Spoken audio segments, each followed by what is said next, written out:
Ils ne devraient pas permettre à une autre personne de leur dicter à quoi l'Afrique devrait ressembler, ou de décider de ce dont nous avons besoin en Afrique, car nous savons ce dont nous avons besoin en Afrique.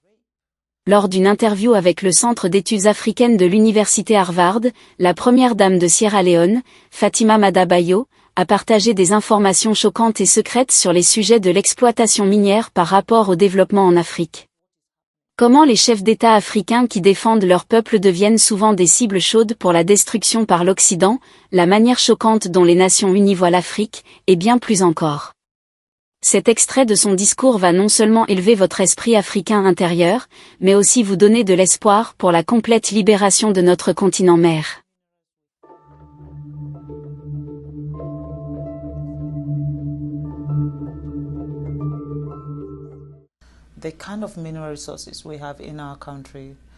Le genre de ressources minérales que nous avons dans notre pays est suffisant pour subvenir aux besoins de tout le monde dans ce pays.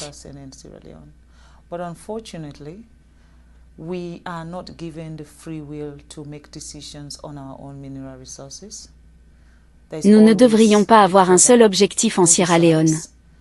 Mais malheureusement, nous n'allons pas faire cela, ils utilisent le système pour vous arrêter. Soit ils vous montent contre l'opposition et ils soutiendront l'opposition contre vous dans l'ombre, soit ils provoquent des chaos inutiles dans votre pays pour que vous ne puissiez même pas gouverner votre propre peuple. Ils feront des choses pour vous rendre incapable de fonctionner. Et bien sûr, un pays qui n'a pas la paix ne peut pas se développer. Vous devez avoir la paix avant de parler de développement. Je vais vous donner un exemple simple à propos de la Sierra Leone. Chaque compagnie minière qui est en Sierra Leone aujourd'hui est détenue par un étranger. Chaque compagnie minière. Si ce n'est pas les Chinois, ce sont les Américains, ce sont les Britanniques. Notre électricité, Bumuda, est gérée par les Britanniques et nous n'avons toujours pas de lumière. Nous cherchons de la lumière, de l'électricité.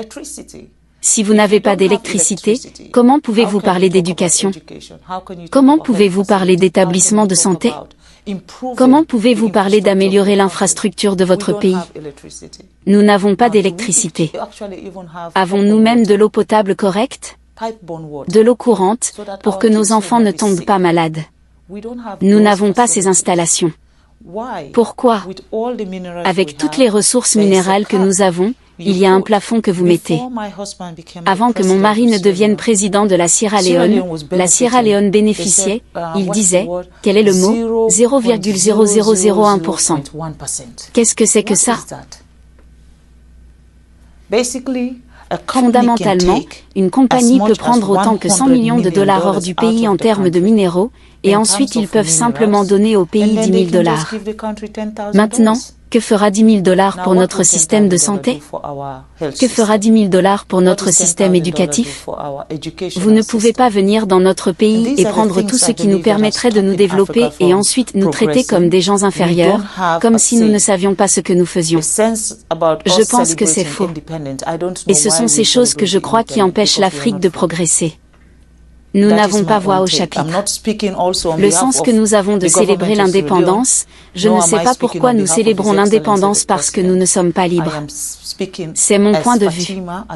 Je ne parle pas non plus au nom du gouvernement de la Sierra Leone, ni au nom de son Excellence le Président. Je parle en tant que Fatima, en tant que citoyenne d'un pays qui croit que les choses doivent changer.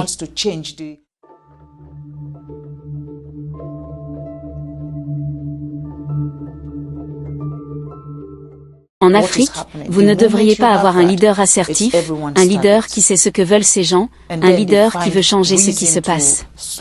Dès que vous avez cela, c'est la cible de tout le monde.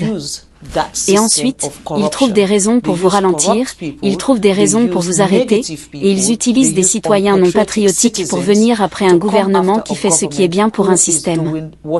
Je pense que nous devons aborder ces questions.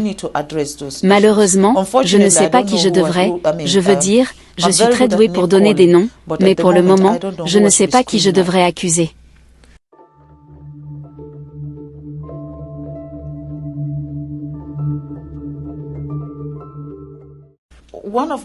L'un des problèmes les plus sérieux que j'ai avec les Nations Unies est le fait que l'Afrique ne fait pas partie du Conseil de sécurité. Nous parlons de 52 pays, 54 pays, je suis désolé.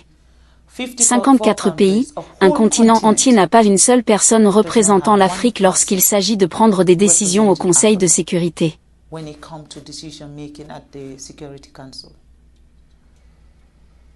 Et j'ai également observé qu'aucun pays africain n'a son propre directeur exécutif à la Banque mondiale non plus. Non, malheureusement. Nous ne savons pas gérer l'argent.